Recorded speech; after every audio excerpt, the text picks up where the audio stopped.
Good morning, dear colleagues. Today's theme is muscles of the back, and I'd like we begin from this slide. What is here? What can we see here? It's embryo in the 6 or 7 weeks of pregnancy. And it's very interesting that all muscles is seen here parallelly from both sides. So these parallel structures calls myotomes. And practically we can say that all the muscles which then we can find in abdomen and in the back, we shall compare with the scheme which had place at the 5th, 7th weeks of the pregnancy. And what now? About classification of muscles of the back. In accordance with intrauterine development, all muscles of the back are situated in 2 layers.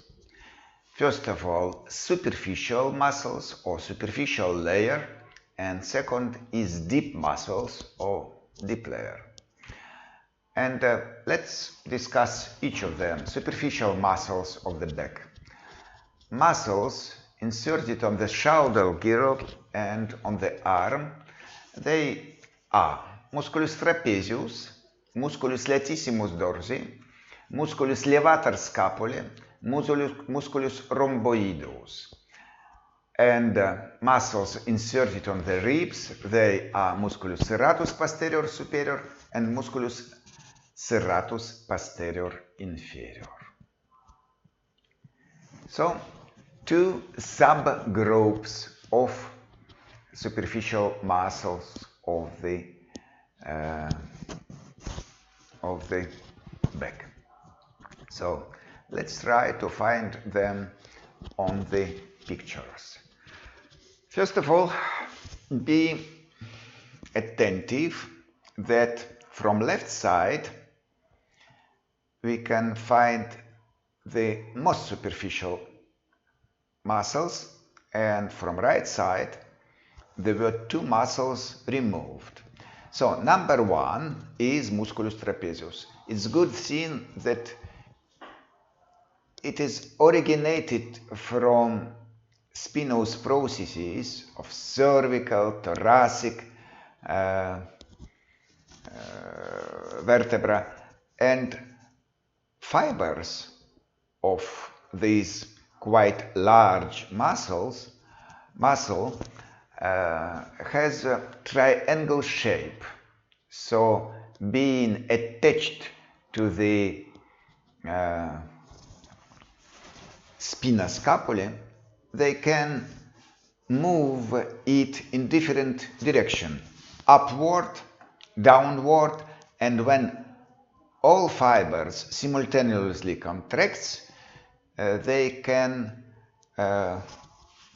move scapule in the medial direction. Number 6 is latissimus dorsi, quite large, wide muscles, and also of triangle shape. And from right side, this muscle latissimus dorsi was removed, so in second layer we can find musculus rhomboideus, number 3, here it is, rhomboideus. It consists of rhomboideus major and rhomboideus minor, and if we cut and remove rhomboideus, behind of it, more deep, we can find musculus serratus posterior superior, which is practically parallel to the musculus rhomboidus, but inserts not to scapule, but to the ribs. So, musculus serratus posterior superior serves at muscle of breath in. And now number four is musculus serratus posterior inferior. It is directed from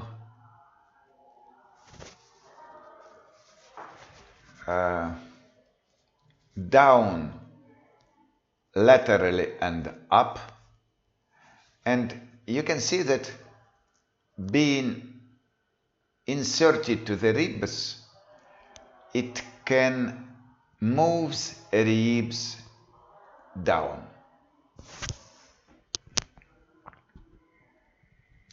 So it serves at muscle of breath out.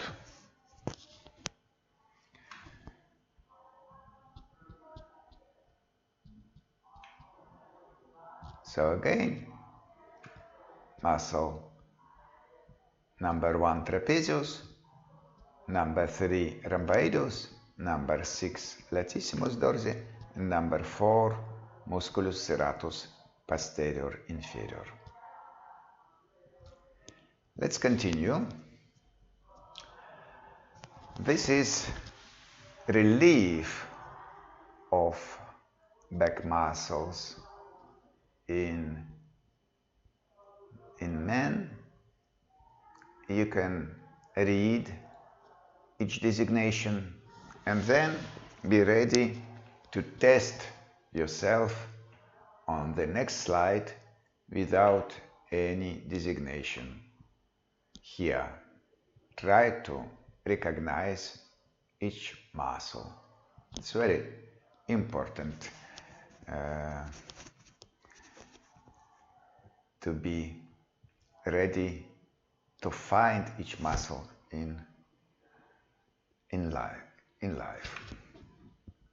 Now, next group, deep muscles.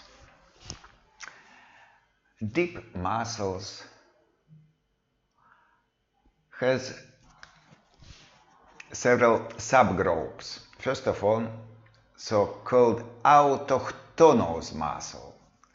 Autochthonous muscles means that it was appeared in this region in embryonic period, and it is in the same place after birth and in adult men. So we can use English word as natives for these muscles. And explanation that these muscles originate from dorsal parts of trunk myotomes. And second subgroup is deep muscles that originate from ventral part of the body. So two subgroups. And what about autochthonous muscles of the back?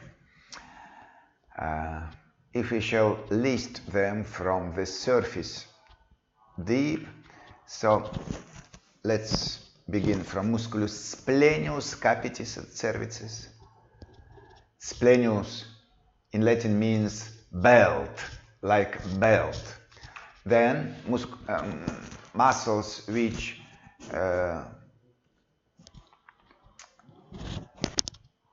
belongs to so-called lateral tract, then so-called medial tract. So practically two large group, lateral tract, medial tract, and splenius as additional muscles of autochthone group. And Now, let us try to find each of them. We can say that another name of lateral tract is musculus erector spinae. Lateral tract, it's another name, erector spinae. So this muscle serves to make our back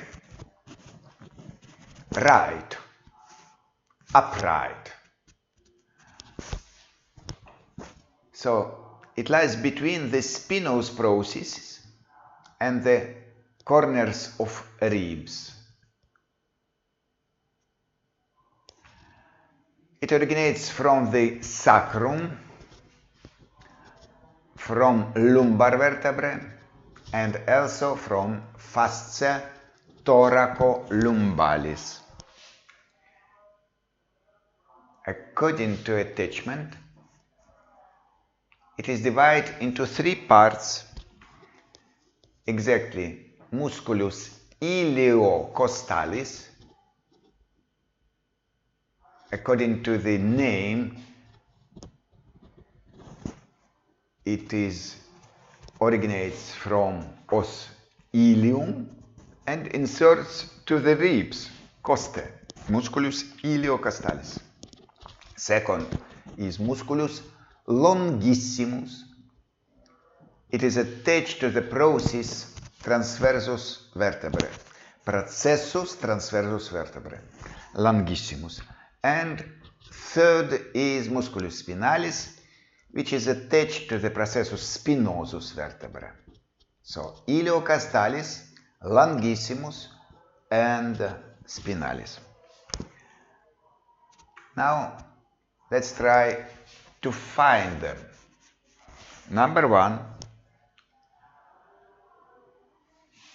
is musculus serratus posterior inferior. We already know this superficial muscle. So if we shall cut it, or more superiorly to it, we can find this musculus erector spinae.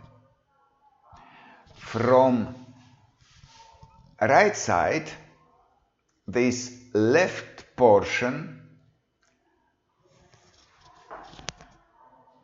is different due to, from right side,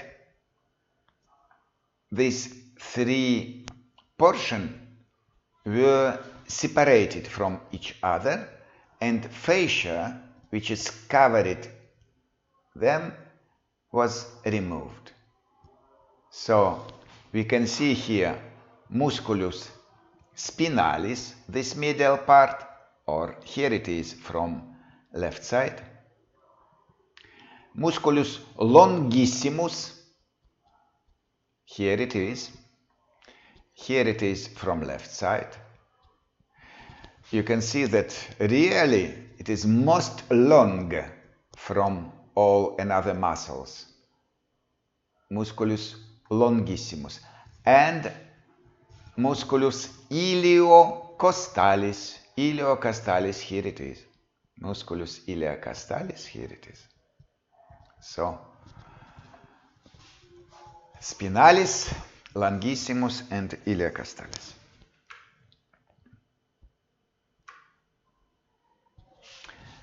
This is another example from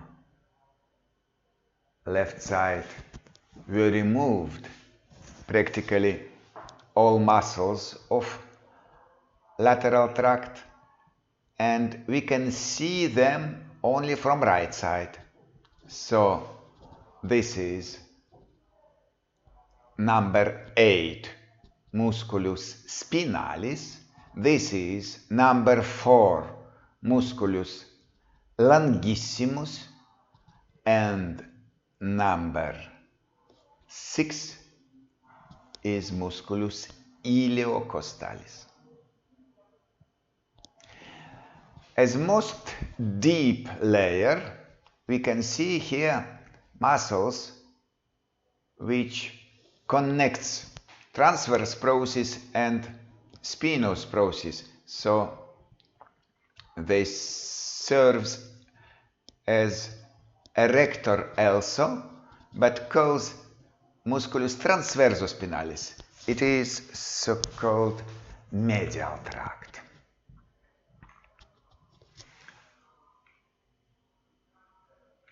So let's try to recognize the designation: erector spinae, iliocostalis, longissimus, and musculus spinalis thoracis.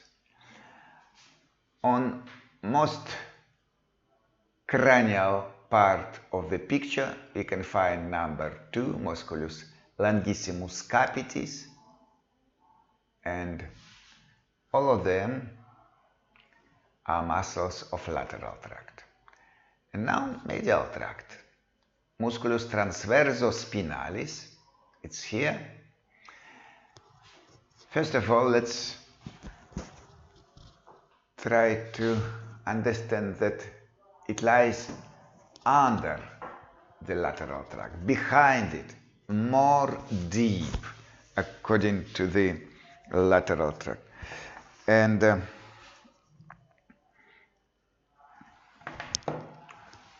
here it is, the next feature. It consists of separate bundles going from the transverse process to the spinous, bottom to top. The more superficial the muscles are, the more vertebrae they are thrown over, and the longer they are. It's next feature. So we can say that it could be divided into musculus semispinalis. Also, it could be divided into musculus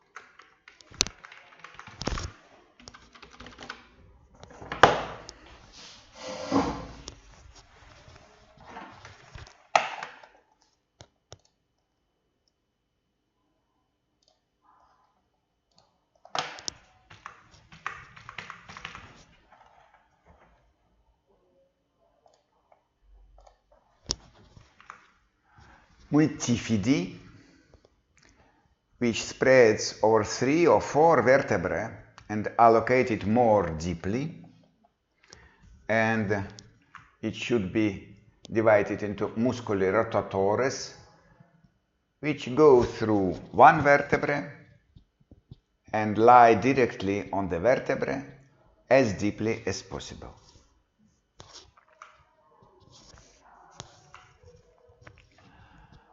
And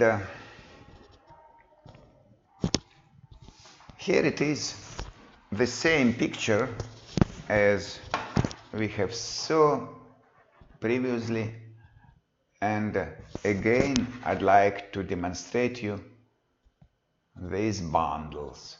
They are muscles transversospinalis. So, part of it, musculus semispinalis, which is more superficial, is designated as number 1. And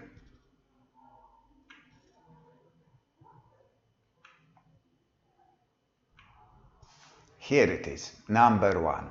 Musculus semispinalis capitis. Then, here, number 10 is musculus semispinalis cervicis. And number 9 is semispinalis thoracis.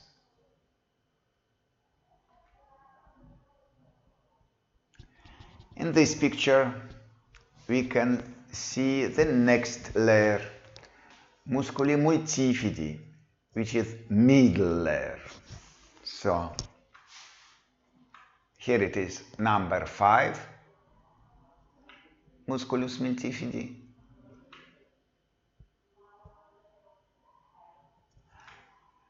And the most deep structures are the next layer. Also, in Atlanto-occipital region, we can say that transversospinal muscle forms 4 paired small muscles: obliquus capitis superior, obliquus capitis inferior, rectus capitis posterior major, and rectus capitis posterior minor. So all of them together also belongs to medial tract. Let's try to find them here. So number 1 is here, musculus rectus capitis posterior major. Then number 2 is musculus rectus capitis posterior minor. Number 3 is musculus obliquus capitis superior, and number 4 is obliquus capitis inferior. We can also distinguish this muscle on this scheme. Number 1, what is it? Musculus rectus capitis posterior major.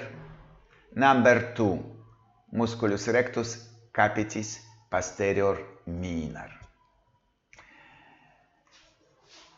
Number 3, musculus obliquus capitis inferior, and number 4 is musculus obliquus capitis superior. To see these 4 muscles, we need to cut and remove more superficial muscles. For example, number 5, what is it? Musculus semispinalis capitis. You can see that musculus semispinalis capitis was cut here and here. And on this distance, it was completely removed. And also number 6, which is from right side here and here, it is musculus splenius capitis. And now number 7 is musculus splenius cervicis, and at least number 8, musculus sternocleidomastoidus. So it is good scheme for controlling ourselves, to make an electronic test of ourselves. Now let us make a scheme which can help us understand the relationships between different muscles of autochtonic group. So this is most deep portion. Spinous process, transverse process, and between them, this is most deep, is musculus rotatoris. And the next layer, middle layer, is musculus multifidi. And more superficial is musculus semispinalis. So it's good possibility to understand that musculus transversospinalis consists of three bundles, musculus lateratoris, musculus multifidi, musculus semispinalis, and they are located under each other.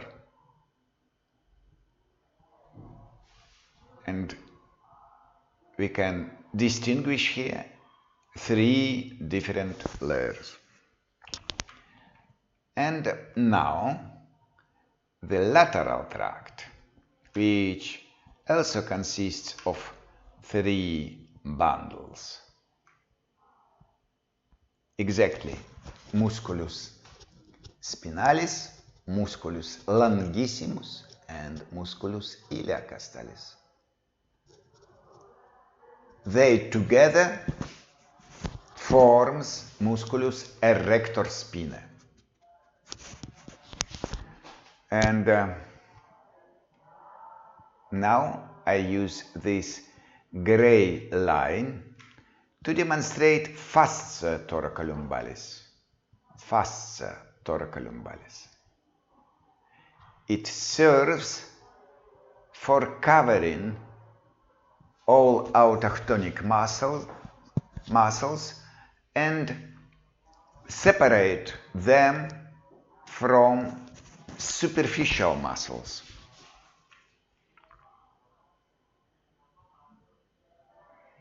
This scheme really helps us to understand all relationships between medial and lateral tracts.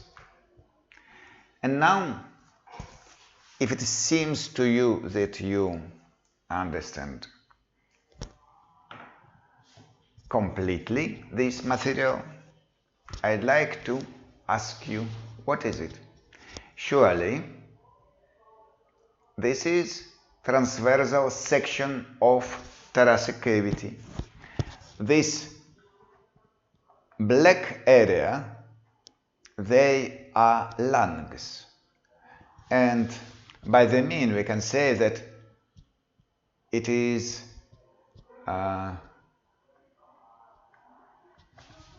lungs of smoker because they're completely black.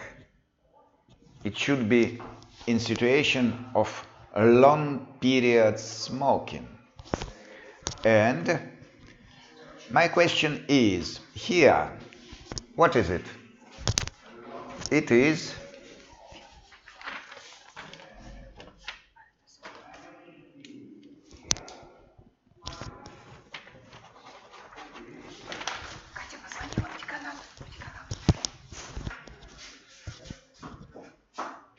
I hope you answer that it is musculus erector spinae. Musculus erector spinae. And now, next question, what is it? According to previous slide, this muscle is most superficial. So, it lies posteriorly to erector spinae. So, this is musculus trapezius. It is good example of comparing the muscles in scheme with a real specimen. And again, please pay attention that musculus erector spinae is quite strong. Here it is, quite large, quite thick. So it is necessary for making up in upward position, prevent us for falling down, and that's why you can remember the pain in this muscle when you long time is in position of inclination. And again, now let us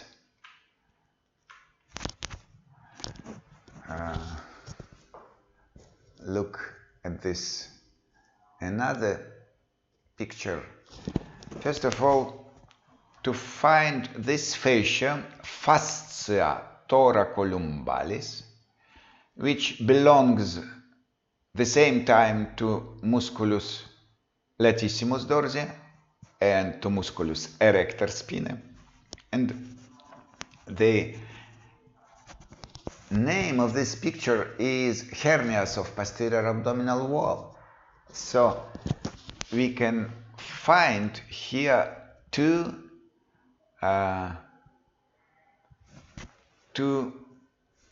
special places in which internal organs could be penetrating the posterior abdominal wall, because in this place there are small triangles which is most weak.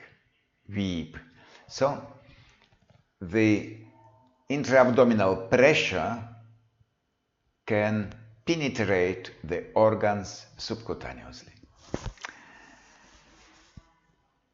This theme is quite difficult, so we ask you to be attentive to those pictures which we discussed and be ready to recognize them in our electronic tests in LMS 3 resource. Thank you. Now I'd like to say that all heads of the groups should come to the cathedra and we shall